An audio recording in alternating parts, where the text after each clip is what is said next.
County Conversation podcast is sponsored by Daffabet, the world's leading online betting site.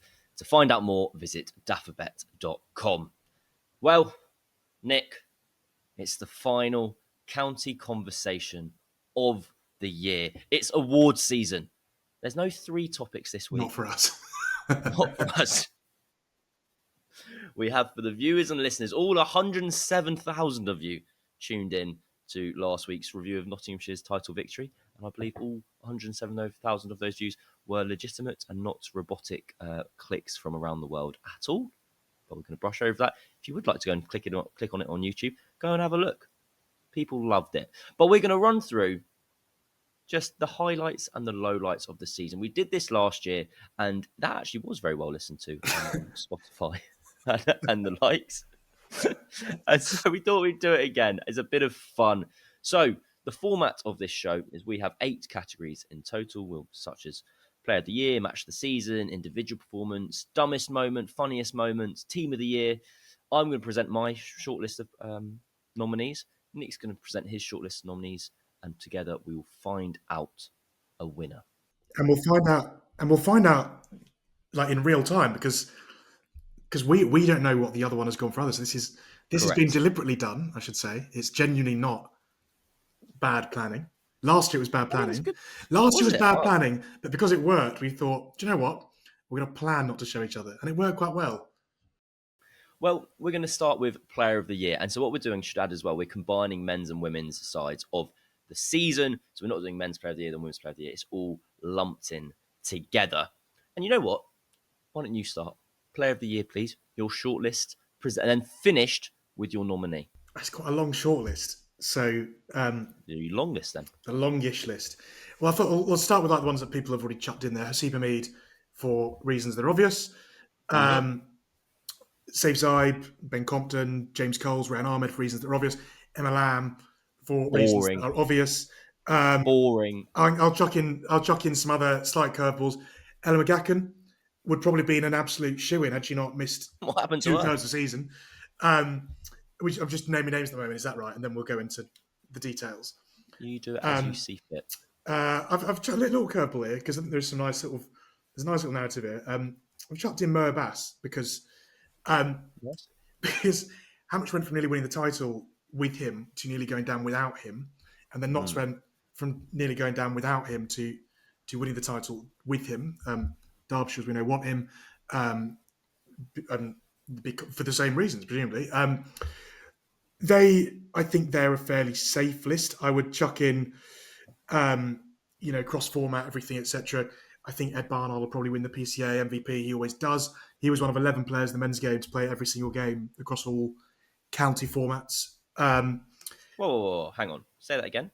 Ed Barnard played every game in the County Championship, Blast and One Day Cup. And so did Ben Charlesworth, Ben Geddes, Ollie Price, James Wharton, Alex Davis, Lewis McManus, Jack Haynes, Matt Critchley, Kieran Carlson and Sol Buddinger. That's done incredible. All. Thank you. That's an amazing. And did you say there's 11 of them? That was 11 names. Team of the season. Well, indeed. Quite literally, in the most literal term possible, that is the team of the season. Because you could pick them and they'd all be there. You've got a couple of keepers. You don't have many overs. You've got Ed Barnard is open the bowling, as he tends to, in the old Metro Bank. A lot of basses. But no, to round that off, so I've got to give my official nominee to it. I would boil it down to 2, Emma Lamb and Saif Zaib. I came into this kind of without narrowing those down to 1 because they're very different reasons. I think the best season of anyone in the country was had by Emma Lamb. Do you want me to explain that now, or are you going to talk? No, keep going. So Emma Lamb's numbers, 794 runs in 12 games, One Day Cup. She passed 50 in 8 of her 12 innings, which is 2/3 of them. And she also took 13 wickets that went under the radar slightly. 340 runs in 8 last games, averaging 56, which is second highest average in the competition.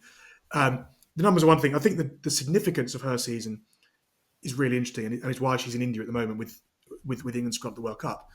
Of course, the narrative, back in April and May was from Charlotte Edwards was that she was going to pick the players who performed best in the domestic structure, and no one has performed better in domestic cricket than Emma Lamb, who trickier last year, struggled with injury, wasn't really bowling, which she felt put a lot of pressure on her batting. But she has ended up averaging the best part of 80, I think it is, in the One Day Cup, the best part of 60 in the Blast. Pushed her way back in the England side, batted at 3 all somewhere. Heather Knight was injured. Even with Heather Knight fit, she's at the World Cup. I think she is symbolically, if nothing else, the sort of the absolute marker for what Tier 1 Project Darwin, a combination of that and where England were and where they are now was meant to produce. Yeah.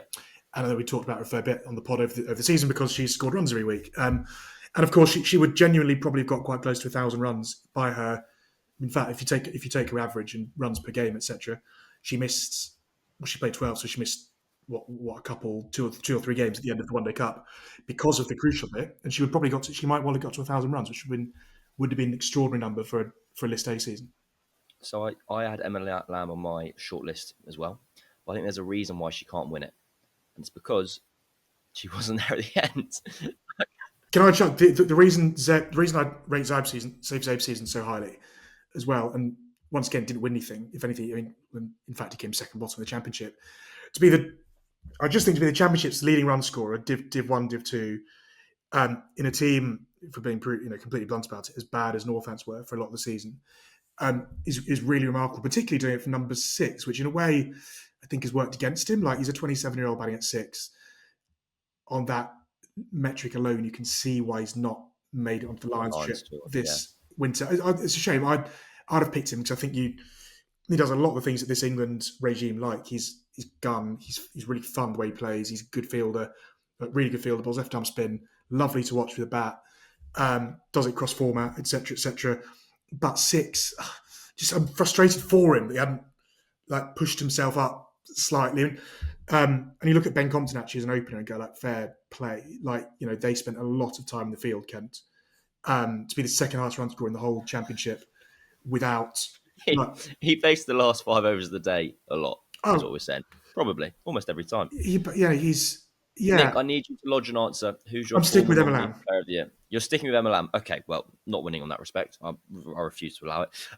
Some of my nominees in the same bracket as Safe Zabe, scoring runs in an underperforming team. I want just a nod, an acknowledgement to Tom Taylor, leading wicket taker in Division 1. I've just lost his stats. Oh, no. 58 wickets at 23. Yes, he's playing at a useful ground, but I think he is an underappreciated player within the domestic circuit and has been for a couple of years. I've also got Haseeb Hameed written down. I also have Safe Zabe written down. I have Lewis Rees written down just as a little curveball player where it's actually he took 50 wickets in Div 2 and scored 600 odd runs with a ton, averaging in 40s. And did it instantly off one leg. I think he was pretty badly injured for most of the season. This is if it's most of the season, then it doesn't touch into my theory. I've got a theory that when players are injured at the crease, they actually have a higher average than when they're not injured because they lose the mental bearing of batting. They have a physical ailment, but they lose the mental ailment. More on that later, as in never. Along with Emma Lamb, I also had Catherine Bryce as a similar nod to the Lewis Rees situation where these are these players who you might not see them at number 1 on either list, but they are at number 3 and number 7 or something like that. They are the kind of best cricketers across the domestic game. But my formal presentation and put forward nominee, I know it's a boring one, but I don't think you can look past Haseeb Hameed. He's had his redemption arc. It's a really wonderful story. He got bombed out at Lancs because he stopped scoring any runs at all. He averaged He 9. took over. He averaged 9. 9.4. It was a real whoopsie.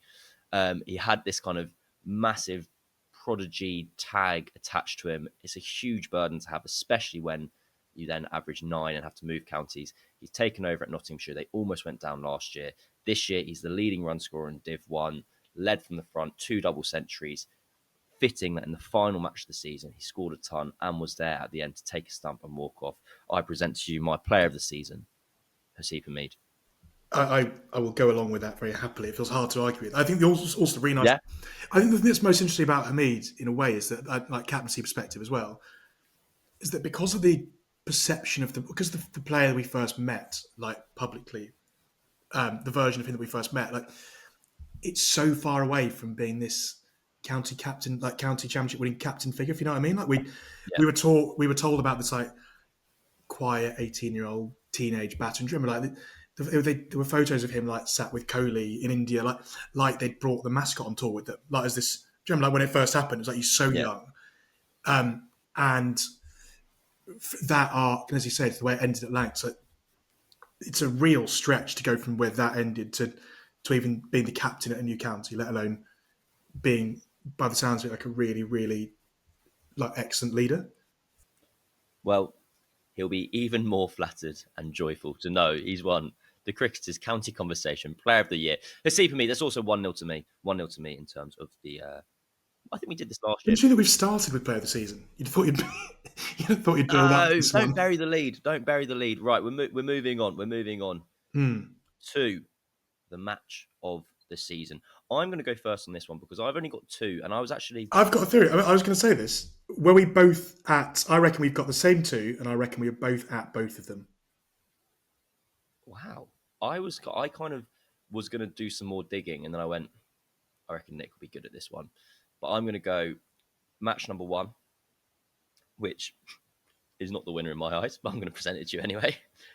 Surrey versus the Blaze at Beckenham, 346 all. Incredible tie. Capsey's first professional 100.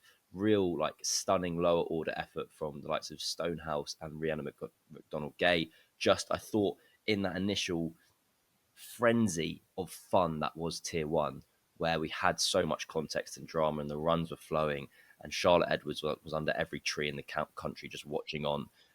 It was a real kind of tick in the box of this is working, this is good. My second match, and I know this is boring, but again, it's a Surrey game. I find it hard to look past Surrey versus Nottinghamshire title showdown at the Oval. Sky were in town. It was a thriller. And I think for the sake of the country, the good guys won. The kind of Surrey dominance came to an end with this catch taken by Ben Slater out at deep point, slashed away by Tom Laws. Josh Tongue running in, being fantastic, kind of re-alerting the world to how good he is ahead of this Ashes winter. And it was just a bit of a perfect storm of domestic cricket. Yeah, they're the two I Are put those are down. those are those two matches you put down as well? They are because I like thought you were gonna have. I thought you were gonna have some Radlet nonsense or like, oh, well, well, there was a game at Cheltenham in May. And it was there's a really there's a close. okay. I will throw a.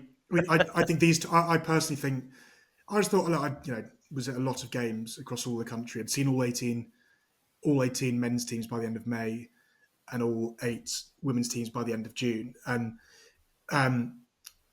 so quite a few to pick from. I thought the Surrey Knots decider, as it were, was as I said. I think as we said at the time in that pod that we did on the day, easily the best county game I can remember being at quality wise.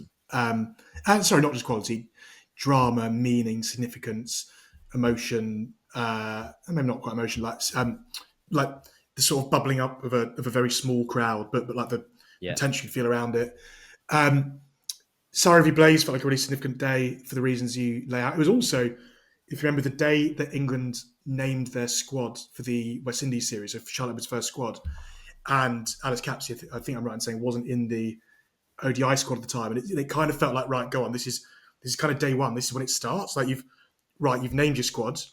You guys aren't yeah, in it for the reasons that Lottie had outlined very early on, which is you're all starting at point zero, going to score a load of runs. So if you remember from that squad, Boucher wasn't in it, Emma Lamb was in it, Alice Capsey wasn't in it. Caps went out, got that big 100, and it kind of felt like, okay, here we go. Like this is right. Like it was a game of chess, wasn't that? Right, here we go. Your move. Look, I mean, if I'm thinking of a fun one, um, Middlesex won there, and when I listened back earlier today, actually to last year's awards, I chucked in a similar one for this. I chucked in Derbyshire's first home win in 5 years. So I'm going to chuck in Middlesex beating Essex by 1 run to end their 3-year to the day drought without a blast win at Lords, which was objectively funny because I'd written this piece at the start of the blast, effectively saying they've not won a home game for 3 years. Circle the date of the 3-year anniversary, then realised the 3-year anniversary coincided with a game at Lords. Also happened to be the night they'd sacked the night after they'd sacked Richard Johnson, they were trying to hide their new head coach, Dane Vilas, who I'd already reported Dane Vilas was going to be the new head coach. And Dane Vilas, while trying to hide from this fact, was sat on the balcony at Lords. And they got overtime by one run. And it was this, I remember speaking to Stephen Eskenazi afterwards, who was the captain at the time, and obviously moved on to Leicestershire. And he said, like, it must be a bit of relief to end that. And he said something like, it's a bit of relief, but it's not a record I'm going to like hang around my neck. It's like, the captain that ended the 3-year hoodoo for a home win. So there was that. That felt like the funniest of the, or like the roguest of those stats. There were a couple of knockaround last year. I remember Gloucestershire had gone, I think, 3 years without a home win the championship, I want to say as well. But I thought, I'll stick with what we said a couple of weeks ago. I thought the Notts championship game was outstanding and a proper benchmark for what the two best teams in the country look like. And let's lock it in. Let's lock it in and move on. I think that's a fitting victor. I'm going to be irritated if we give too much Surrey airtime across the episode, but I'm worried it also might just happen. Right, there we go. They're not mentioned in my notes, apart from that, I don't think. Are they not? I've got. Well, we'll get there. It's fine. Thank God only one of us commentates on them, eh? The individual performance of the season. I'm going to run through my shortlist quickly, then I'm going to throw it over to you on this occasion. So, I think let's just get them out of the way. We've got Tom Banton and Dom Sibley's triple centuries. Fine. Tom Banton, in that knockout seeding, I think wins that. He got 371. Yeah, but let's chuck a caveat on both of them. Neither came in a winning cause. I imagine they often don't, just because of the nature of... Anyway, doesn't matter. I'm also going to put in Gabby Lewis for her 141 not out in the final, effectively replacing Emma Lamb, who very sadly did not win the Player of the Year award about 5 minutes ago. I've just thought of this one now. Ravi Bopara at the Oval for Northamptonshire in the Blast quarter-final. There was something... I wasn't sure whether to throw this into moment of the season, but... there was something about being in a domestic, I keep on saying domestic, but I guess it is a domestic cricket podcast, about having away fans, about there being an atmosphere and kind of like a hero and a villain, but more to the point that them being broken and the whole of the Oval kind of like serenading this legend of English cricket.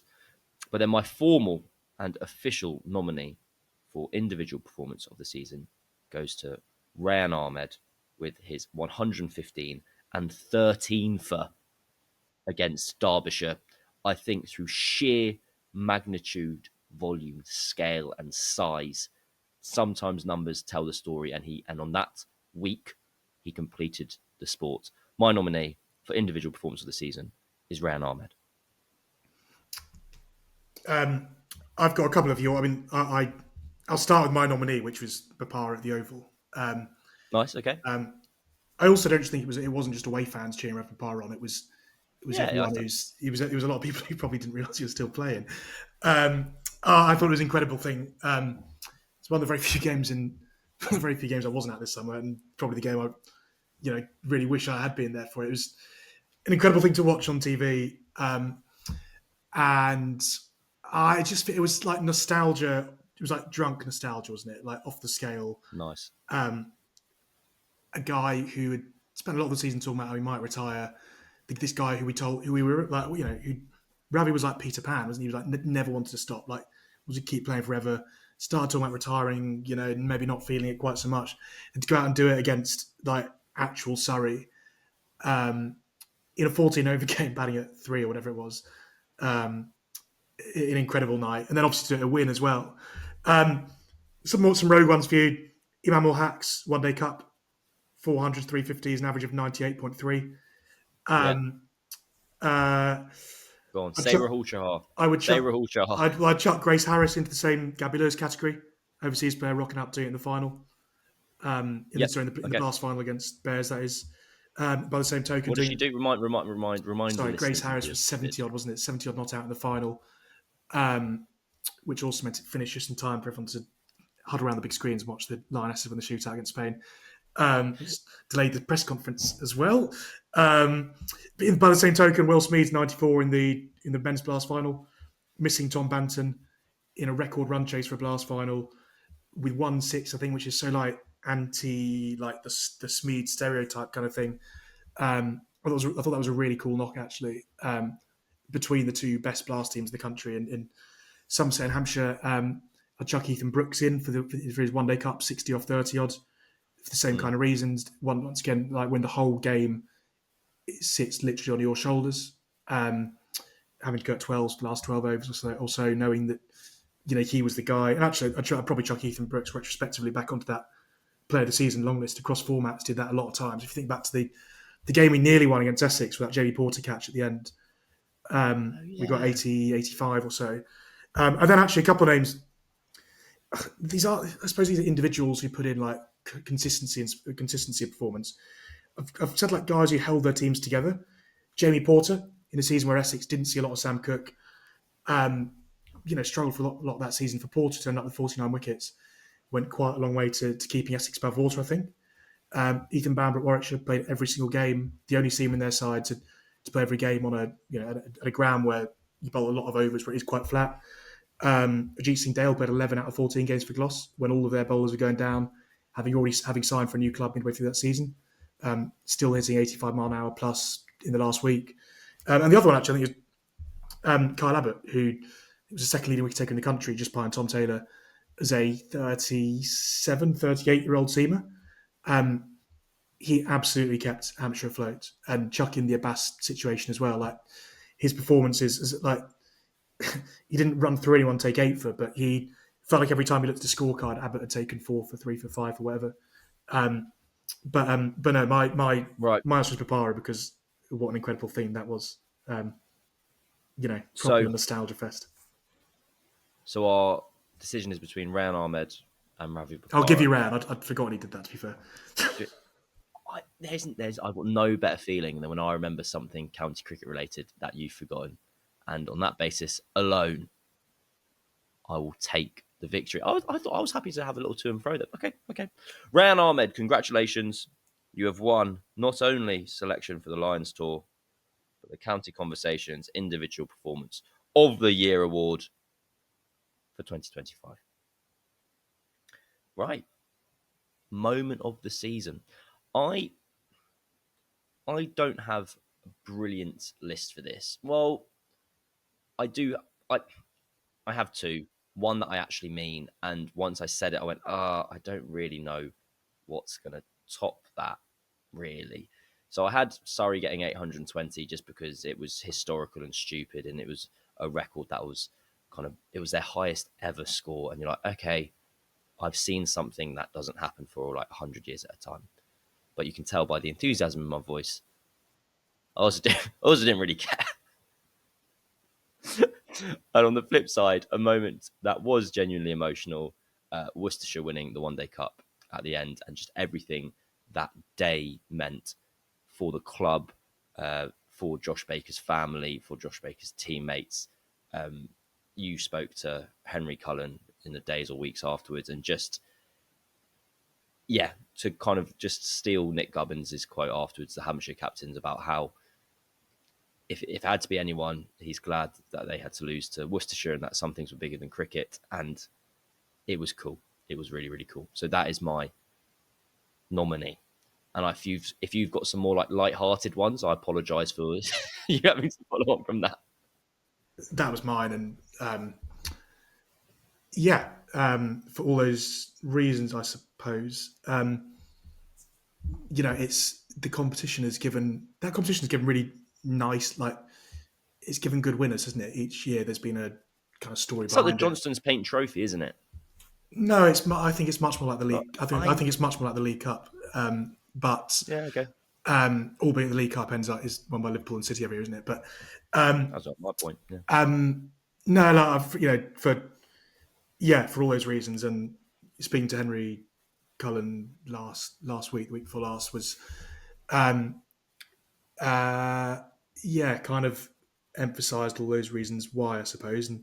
And it was a long day. It was was a long day and a really beautiful ending, and that um, that I think probably sunk in more over the following days, if that makes sense. Like, Mm, um, you know, Henry faced one ball top edge. It was Kyle Abbott fell over the rope, and that was kind of he only faced one ball and 4-off-1, but the story around his story and his involvement in this, him and Josh were best mates and um, have been for they'd played together at Worcester since they were 12, 13 years old, opened the batting together as kids, grew up together, bowling to Josh bowling, Henry keeping, play against each other as captains at club level, all the way through to Henry being the guy who, because they regularly shared lifts on the way to games and training, being the guy who went to collect him on the morning when there was no answer, and as you can imagine, he's had a sort of unspeakably hard last 16 months, whatever it is. But yeah, you just kind of would chuff for him, who a lot of people wouldn't have known anything about, going into that game, batting at 9, actually not keeping wicket on the day, but kept on falling down the order because they had these big strapping fast bowlers to clear the ropes over the leg side, Waite and Taylor and Brooks, and yeah, so for him to have that moment at 9 and just like properly written in the stars, and yeah, they're very close families, the Cullens, the Bakers, and it was just a really beautiful thing. And the number of people from around Worcester actually got in touch after and said on the back of the piece of that night, actually, rather than the interview with Emery, was how fitting it was that it had been him, and it was, and yeah, it was a beautiful thing. And as you say, like Nick Gubbins and Hampshire were really classy about it, as Clark, and to be able to have that sort of level of reflection in light of a second final defeat in 7 days with all that was going on mm. at Hampshire at the time, I thought reflected really well on the humans involved on all sides. And yeah, I say no, I don't think anything else comes close. It was Yeah. it was great, and it was reward for somehow sticking together and retaining cricket is something that is enjoyable, if that makes sense, through the last year. But yeah, Well, no, it was a very, very special moment, and well, hence why we wanted to both highlight it and talk about it here. And I do implore you, everyone who's listening and watching, if you haven't read either of Nick's pieces, do go and read both his review of the final and then his chat with Henry Cullen that took place not long after. A very, very special occasion and day for Worcestershire Cricket Club. And yeah, that's our moment of the season. The Cricketers' award-winning team brings our subscribers news, features and insight on county and international cricket every single day. You can try us now by signing up for £1. Yes, you heard that correctly, just £1 at thecricketer.com/digital. Bit of a change of pace. We're now going to the kind of the sillier awards to kind of go through the final bits and bobs of the season that we've enjoyed for reasons good or bad. I'm going to start with the bad ones. So we've highlighted, and we enjoy this one, the dumbest part of the season, the thing that made us roll our eyes the most. And I've got three, and I am going to go first. I've got 4. Okay, I reckon you know exactly what one of mine's going to be because I already told you ahead of time. I reckon we'll agree on a second one, and the third one, if you haven't written it down, you'll agree, and if you had, then we're 2 out of 3. So I'm going to go through my 3. One, my biggest bugbear of all time, the fact that England women went out for a 3-week net in Abu Dhabi at the end of the season when the domestic finals were happening. Just so infuriating. I think technically it was like a 2 weeks in Abu Dhabi, and then they went across to India. Tilly Courtine Coleman, a teenage bowler with high hopes for both her present day performances and the future, netting. She wasn't even part of the World Cup squad, missing Surrey's like semi-final to be out having a net. It's just beggars belief.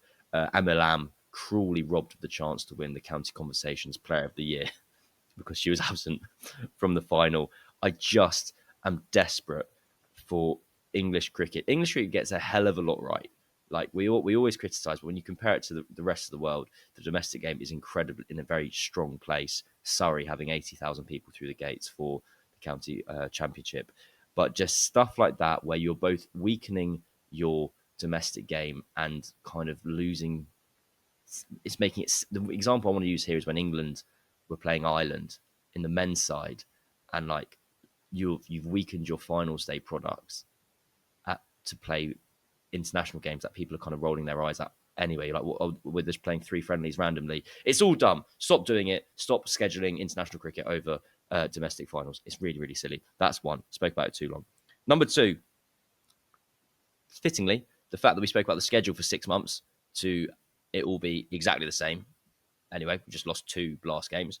And number 3, Lancashire's statement following the Sue Redfern third umpire decision, where they didn't quite put 2 and 2 together. They just publicly were like, "Oh yeah, we're really disappointed with this decision, but we condemn the kind of misogynistic abuse and the online pylon." I'm like, I think you're probably that you've now like contributed to and stoked the fires for. Those are my 3, Nick friend.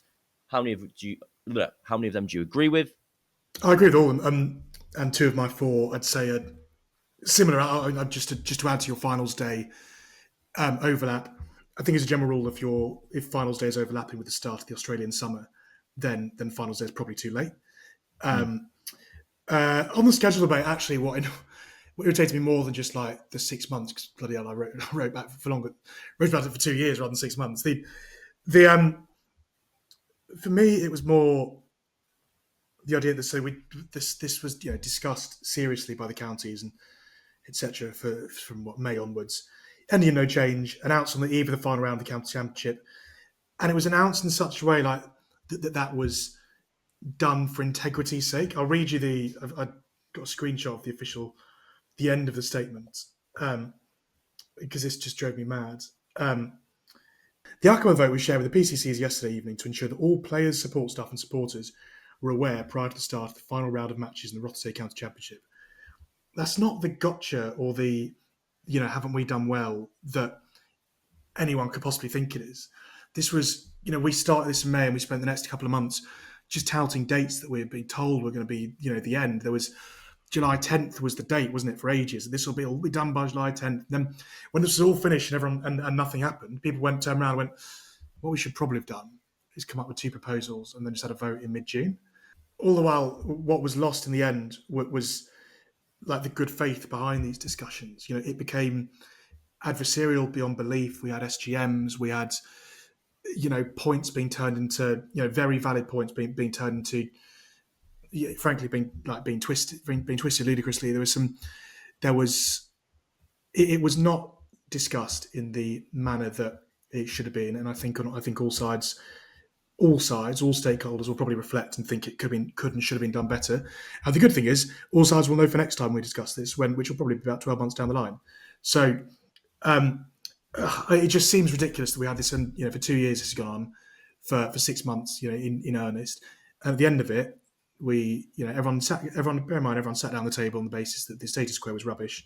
At the end of it, we all stood up from the table, shook hands, and went, "Going to vote for the status quo." And then that's kind of where we ended up for the moment. And as I say, the dumbest bit of it feels like we're back in the same spot, in the same debate until there is a change. And I'd be surprised if the next time we debate this, if it doesn't come from a slightly weaker hand than we had this time, when I think there was real. I do genuinely think, at least when it started, that there was real consensus around trying to not reduce the schedule, but trying to improve the schedule. And that is the line that was blurred and never recovered from. We lost sight of even things like the basic principle of what the PCA, for example, were after, which was 3 days between Champion games, 2 days between one-day cup games, 1 day between blast games.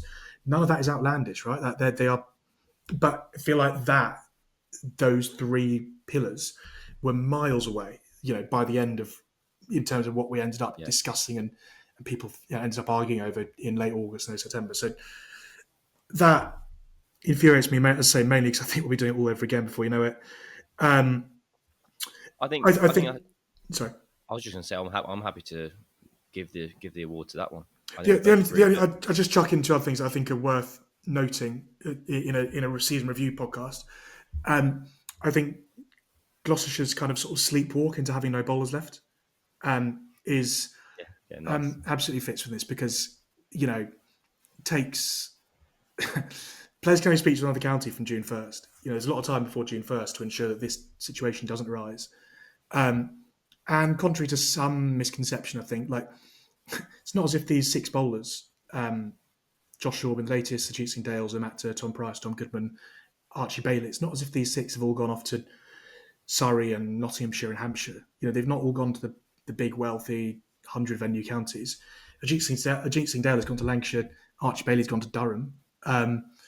But Singdale's gone to Essex, hasn't he? no, Zamatta's gone to Essex. But point being, one of the 6, in Ajit Singh Dale, has gone to a 100-venue men's test venue. Got you. So it's not that our money bags XYZ come for Gloucestershire bowlers. It is strategic error and a lot of players leaving for cricketing reasons. And that given that there isn't a transfer system in place in cricket, these players haven't just been poached on deals that the club could not turn down. Is an enormous failing, because you earn a lot of credit for having this battery of seamers, but they don't grow on trees. You're not going to find 6 like that coming out next year. So to fall into that trap, notwithstanding the financial issues that the county's had before in the last couple of years, is an error. And it'll be interesting to see how they cope next year, because some people are going to have to bowl a lot of overs. The final one, I don't know if this is fair or not, but I think on the women's side and in Tier 1, I think we've probably seen, I feel like we've seen a bigger disparity between the strongest and weakest sides than perhaps Darwin would have hoped for in its first year. And I don't know if that's fair or otherwise. I think it might be instructive that 2 of the weaker sides are looking for new head coaches. I think it might also be instructive that 1 or 2 of the counties' backroom structures, and this is not. I think 1 or 2 of the counties smashed it, in terms of infrastructurally, and built sides to win that then did win. Even the Gabby Lewis example, I think we said on last week's pod, you wonder if Thunder would have replaced Emma Lamb with an overseas player for a final. Well, Thunder might have done because they were Lancashire, but in the regional structure, whether you might have seen a bespoke overseas player come in to replace a player on England duty, not sure we'd necessarily seen that.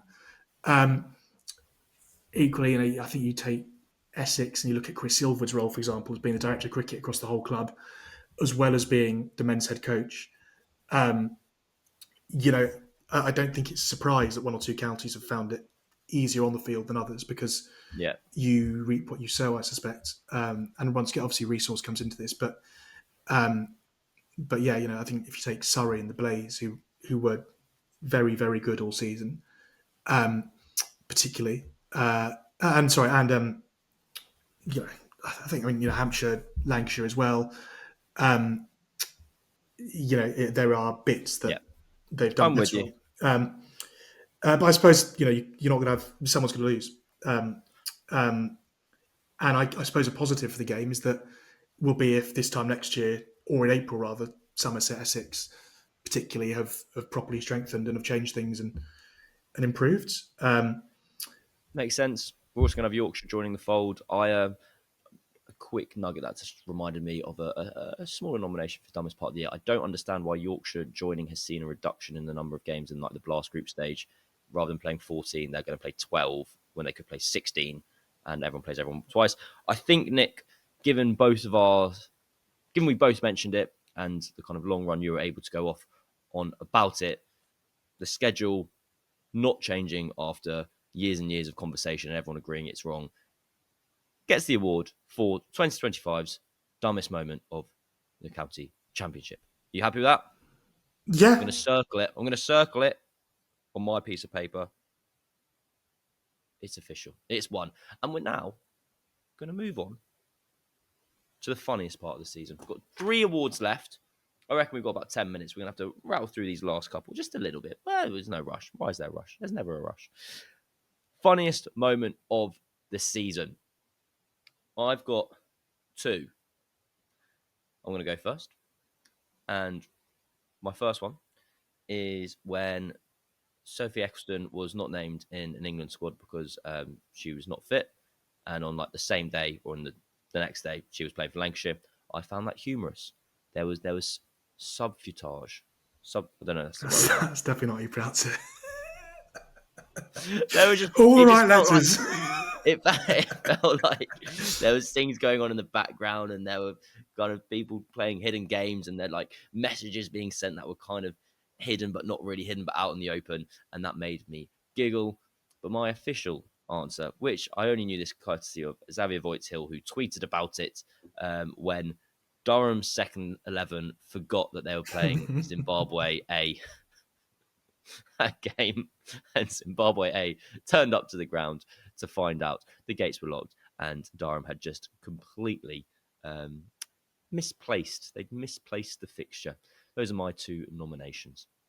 I'm going to chuck in AD Birrell being donated a cow by his Yeah, great squad shout. Really good. as a leaving present. Cricket wise, I think Middlesex women winning Tier 2 Blast Finals Day without losing a single wicket, and completing it with a 10-wicket victory over Yorkshire, who will now go into Tier 1, while Middlesex, Middlesex won 19 out of 22 games in Tier 2 this season, including beating a side that had Lauren Winfield Hill, Amy Campbell, Stair Callis in it, to win the final at Wanted Road. A day that in itself, I think you could chuck in for funniest moment. A day that was just, I don't want to say poorly planned, but I think, to be honest, the Tier 2 finals days, staging the 50 over final at Worcester, with no floodlights, with no reserve day in September, and crucially with a bowl out to determine the winner if you couldn't get a result, but being played at a ground without an indoor school and therefore no capacity for a bowl out. Nice. I love, because I love the idea that they'd have had to like walk around the ground and find like a corridor to do the bowl out. Well, this'll do. It's straight. That kind of likewise Wanted Road. We had Nick Howson's a couple of months ago. Nick Howson's rant on that day on this podcast, and how fans effectively had to leave the ground to a nearby petrol station if they wanted to eat and then return. Not a victory for the circuit that day. And then to chuck in on the back of that, Stair Callis being put up to do media after winning the semi-final of the Tier 1 Blast the next day with Bears, was then asked about her 24 hours, which included her nipping into the Middlesex change room after losing. So she plays for Yorkshire women as well, was on loan at Bears. Yeah. Nipping into the Middlesex change room after losing the final, because their food had arrived first, to grab some of their food, because she then had to get an Uber from Northampton to the Oval to be with her squad ahead of another finals day the following day. To lose two Blast finals within the space of 24 hours, I reckon it's never been done before, and I don't think it will be done again. What an honour! What a treat! History maker, history made. But no, I thoroughly enjoyed the screenshot of the match cancelled scorecard. Match cancelled because the gates were locked. Durham had forgotten they were playing the fixture. You can't do much better than that. That's Well, we can give that. I'm tempted to give you Middlesex winning the Tier 2 finals day, none down, beating the fully professional team. I think that's fun. I remember saying last year that Gloucestershire's men's Blast finals day was the most comprehensive performance across the finals day that the Blast had ever seen. But a team literally turning up and only the openers batting across the day is incredible. And speaks volumes. I mean, should also say that in all seriousness, speaks volumes what Middlesex have done. They'll be contracting at least a couple of players between now and I think next sort of June professionally, as they basically try and make the point that they should be a Tier 1 side. Right. And it must have been a really weird. This has been a really weird year for all those teams in Tier 2, because ultimately you can wallop the team that's going up to Tier 1, you're still staying in Tier 2. So very odd. I think we can agree. Right, it's decided. Middlesex, you have won the award for the funniest moment of the season. Two awards left. We have disappointment of the season, then we're going to finish with the team of the season. Disappointment of the year. I'm going to go first again, as has been the structure so far for the main. I've written down Durham somehow getting themselves relegated. I don't really understand how that happened. Saw their CEO Tim Bostock gave an interview and he used the word perplexed, which I actually thought was accurate. I was like, that is a good use of that word, because I don't think anyone really had it on their list of things that was going to happen, that Durham would find themselves ninth and on their way down. Along the same theme, I've gone for Kent. winless since May.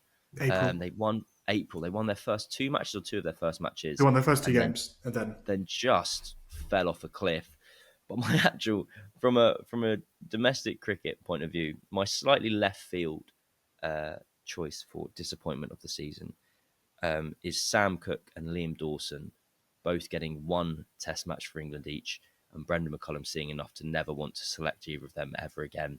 And I thought it was, given that I was really enjoying that for years, it was like the county cricket gnaws opinion that goes, pick Cook, pick Dawson, come on. And it came round and it happened, and we were ready for just this kind of meritocracy of selection to return, and that sheer weight of runs and wickets, no matter what your attributes are, counts for something.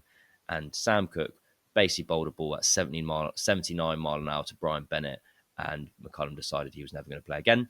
And the same thing happened with Liam Dawson when he took none from day 5, which I thought was, maybe that was my funniest moment of the season. I don't know. Does that make sense? I don't know if that makes sense as a. No, I had Sam Cook down as well. Sorry, not Sam Cook. I had Sam Cook's Test down as well. I can't remember the last time I was so desperate for someone to do well in an England shirt, and not just for the county thing as well, not just to speak for county cricket, but actually for Sam himself. You can't do more than what Sam Cook has done over the last few years with Essex.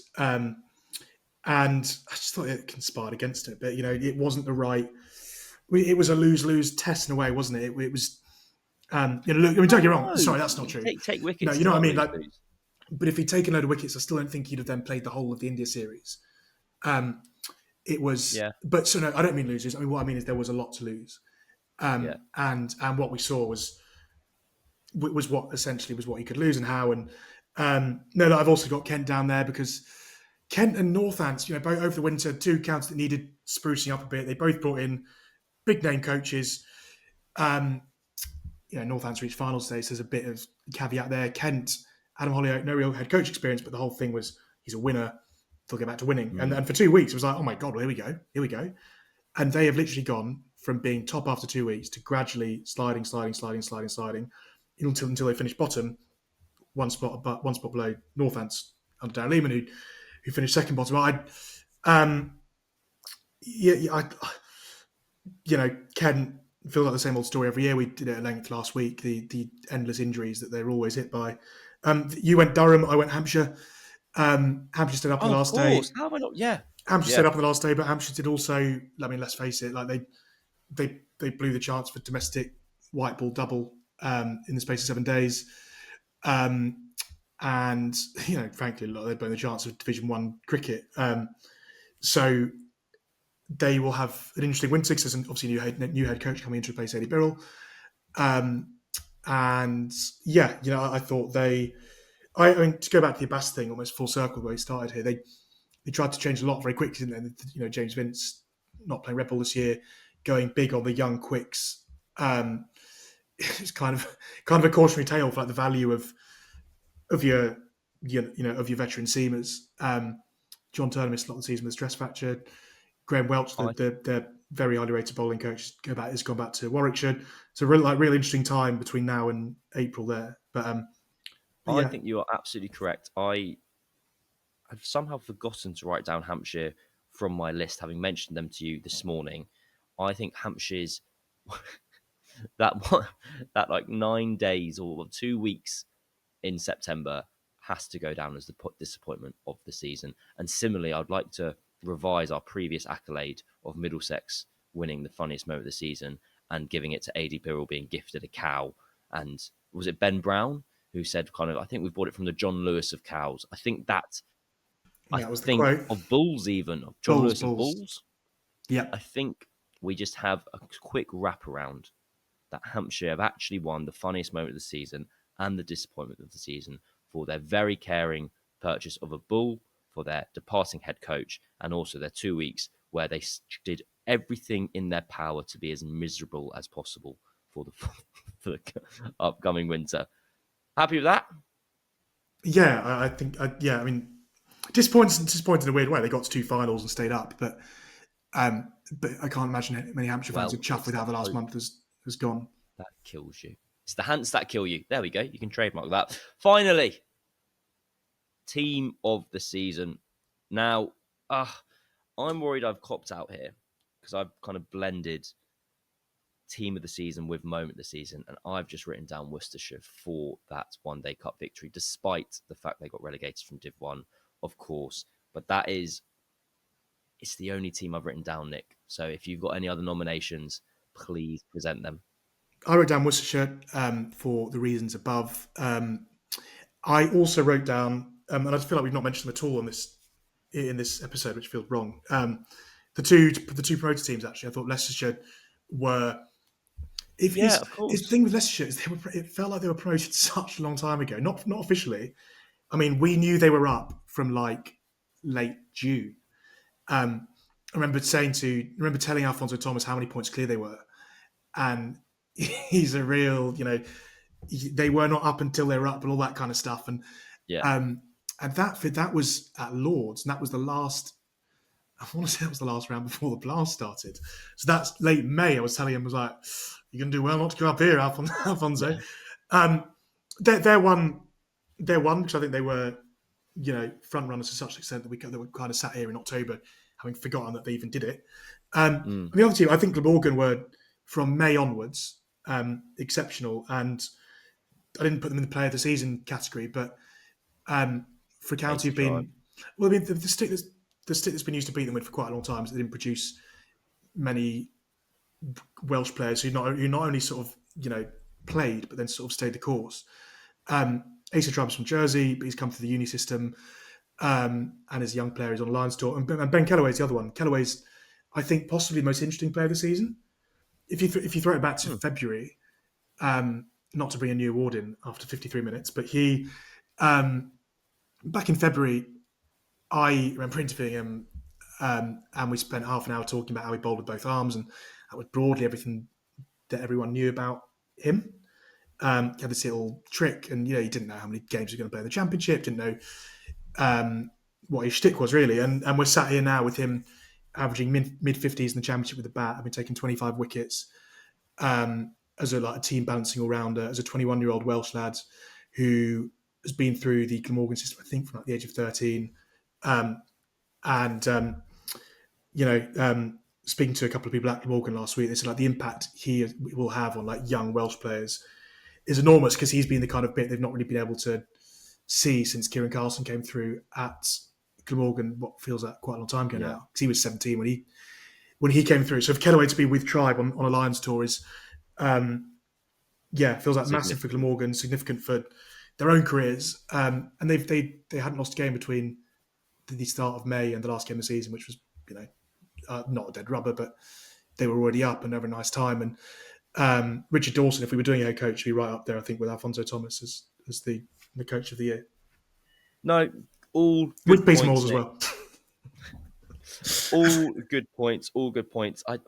Does the Heart win this one and we give it to Worcestershire, or do we go Leicestershire because they did have this rampaging season, having been putting the kind of foundations for such a charge together, and then they even got on their recruitment drive at the end of the season as well. They feel like they're doing things correctly. I need you to decide who you're giving it to. I'm never going to say no to Worcestershire. So Worcestershire won it last year as well for similar reasons, obviously. But no, I think what they've done over 16 months is remarkable, and and quite we said a couple of weeks ago, they played a not insignificant role in Nottinghamshire's success with that trio there, and Pennington, Haynes, Clark, Tongues, or that quartet. Yeah. Then Ed Barnard, who mentioned earlier, of course, started at Worcester as well. I think we can say it's a tie. Wonderful. What a lovely, formal and civilised way to bring to an end the 2025 Cricketers County Conversation Awards podcast. It just rolls off the tongue. Nick, that's it.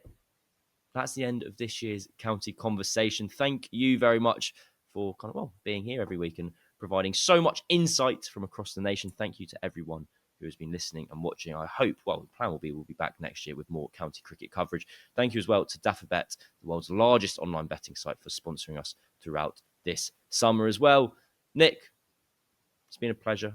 It's been a joy. It's been the County Conversation, and we'll see you and speak to you next year. Goodbye.